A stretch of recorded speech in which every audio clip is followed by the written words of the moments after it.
So recently, I was talking to a bunch of my mates, and I found out that a lot of them don't actually have a mechanical keyboard. And honestly, I was pretty shocked. All of them seem to work online and make money off the internet.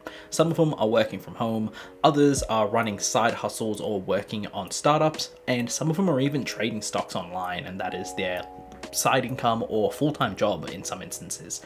All of these people end up making money online and don't actually have a mechanical keyboard, which is kind of bizarre to me because a keyboard is effectively one of the key ways you interact with and use your computer on a day-to-day basis. I mean, it is one of the literal three inputs you have. You have your mouse, you have the screen which you actually look at and consume your content on, and then you have your keyboard, which is used for the majority of inputs and meme watching content. So to think that people don't see the value in a mechanical keyboard, it's kind of surprising. And when talking to my mates and trying to address this front on, the overarching comment that came up from a majority of people was the fact that mechanical keyboards are just plain expensive. And I mean, they're not wrong. If you have a look at brands like Corsair or HyperX, you'll find that their mechanical keyboards can easily go for over 100 US dollars. And if you look at anything on the custom market, without getting into the exotic switches or very high-end keycaps,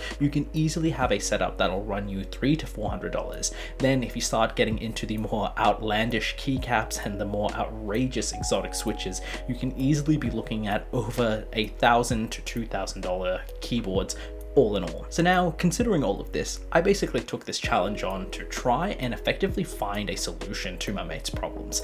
Essentially, I'm looking for a keyboard that won't break the bank, but at the same time will provide a solid amount of value and will just be good to use for a majority of people. And surely enough, AliExpress has another fire bargain for all of us. How's it going, good people? My name's Pedro, and today we're going to be looking at a $50 keyboard from AliExpress. This keyboard is called the gk705 by Hexgears. Now, Hexgears is another seller on AliExpress. They make a bunch of different keyboards, but the overarching concept that comes with all of their keyboards is they're definitely budget keyboards, and they all seem to have hot swappable mechanical switches. Now, we'll talk more about the mechanical switches and the features of this keyboard in just a second, but before we jump into it, there'll be timestamps down below, so if you want to jump ahead to anything, definitely feel free, but without further ado, let's get into it. So now, let's talk about the features on the gk707. To begin with, the gk707 has hot swappable switches. So basically what this means is that you don't actually need a soldering iron to actually change the switches on your keyboard itself. Traditionally, switches would need to be soldered onto the PCB itself in order for the keyboard to work, but now there are basically little tabs that hold onto the actual pins on the switch themselves. And this is great for anyone who'd be looking to swap their switches down the track, whether or not if they break, or if you maybe just want to try something else, or maybe invest a little more into your keyboard down the track without having to spend the $200 to $300 on a custom keyboard.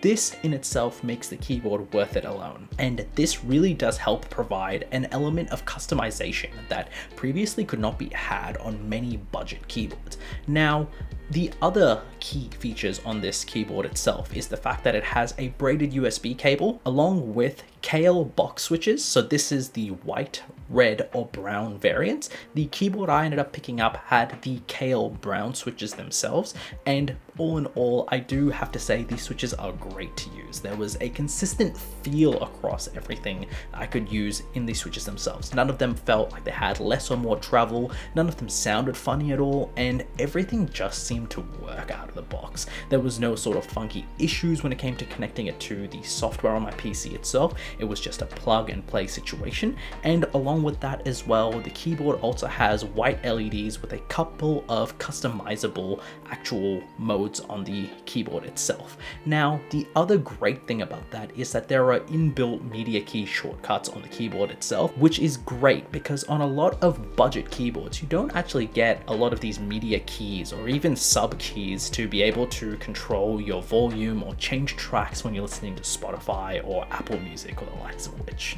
When it comes to the actual keycaps themselves, the keyboard actually comes with double shot keycaps. So basically this means that you can never run out of the legend on the keyboard, so you can use it for days on end and the legend just straight up won't peel away, which is fantastic when you're looking for a keyboard. Okay, let's talk about the pros of this keyboard itself. To start off with, you actually get hot swap switches on this, and these hot swap switches work exactly the same as my $200 keyboard. You can simply just remove the keycap off the keyboard and then use the other tool to just pry the switch off and pop a new one in without any issues. One thing to note here is you do need plate mount switches, so any sort of switches that have stems on it to be mounted on the PCB itself will need to be snipped. That's not that much of an issue, but it is something to note. Along with that as well, the keycaps are solid feeling and they are double shot as well, which means there's no sort of concern when it comes to the longevity of the keyboard itself. On top of that, when looking at the build quality and how robust the keyboard actually feels, the 707 stands up phenomenally. For a plastic build with an aluminium backplate, this keyboard has little to no flex. When taking off the switches, you do see the aluminium backplate, but that is also painted black and matches the rest of the aesthetics on the keyboard itself. Speaking about the aesthetics as well, the keyboard is very minimal with a black top and bottom with red sides flanking the left and right of the keyboard itself. It is very clean and would not look out of place in an office situation or a gaming desk altogether. But it's important to note that when it comes to the color scheme itself, you will need to pay attention to that when looking at its side on or taking into account any of the other sort of aesthetic elements into your PC itself.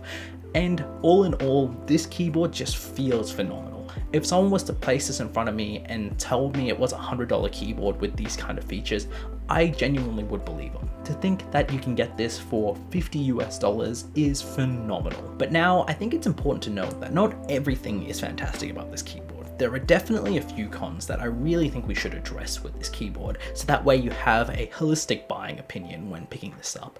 Now, this is a little bit of nitpicking on my end here, but I feel I wouldn't be doing justice if I didn't mention the cons about this keyboard. To start off with, the braided USB cable that comes with the keyboard itself is non-removable, so this means if anything happens to the cable itself, you would either need to open up the keyboard and remove the pins from the actual PCB itself, which can definitely be a daunting task for any sort of newcomers to the custom keyboard scene. Or along with that, you don't actually have the ability to change the cable down the track, whether that would be for aesthetic purposes or whether or not for functionality purposes.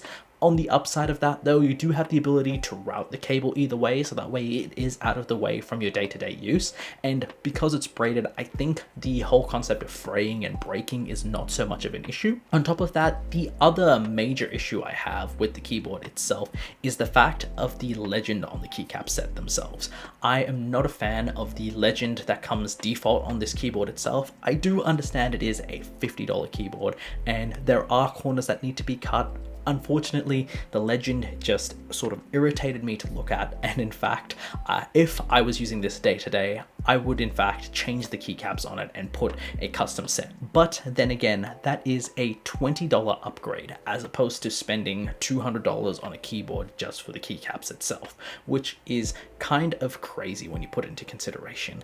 I guess these are my key sort of considerations and key sort of problems there. If I was to try and find a third problem I have with the keyboard itself, it would probably be the rigidity of the keyboard. Whilst there's no flex and the keyboard definitely feels solid, it is still made out of plastic all in all, so you definitely do get that plasticky feel in the hand. It would be great if this was made out of stainless steel, definitely not a more expensive component to add in, but it would definitely still bring the price up a bit. So I definitely understand the corners that they've cut in order to bring the price down to $50. Alrighty, so that'll basically wrap it up for the Hexgear gk707. This has been a phenomenal board to look at. For anyone who's after a budget keyboard, I honestly think you should just go ahead and pick one up. You will definitely not be disappointed with this keyboard at all. For the price point, you cannot go wrong.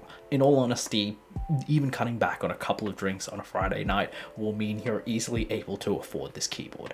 And for the actual value you get out of something like this, I think it is next to none. On top of that, if you had any other questions, drop them down in the comments below. definitely excited to hear from you guys and to understand any other sort of tech you'd want me to check out. I know we've been having a great amount of discussion in the last couple of videos, so I'm definitely excited to sort of keep that train going and see what else I can help you guys out with when it comes to questions around tech in general, or specifically this keyboard if there was anything I missed. As per usual, there'll be other videos popping up on your screen now, so definitely feel free to check out that relevant content. And until I talk to you guys next time, my name's been Pedro, and I hope you all have a good one.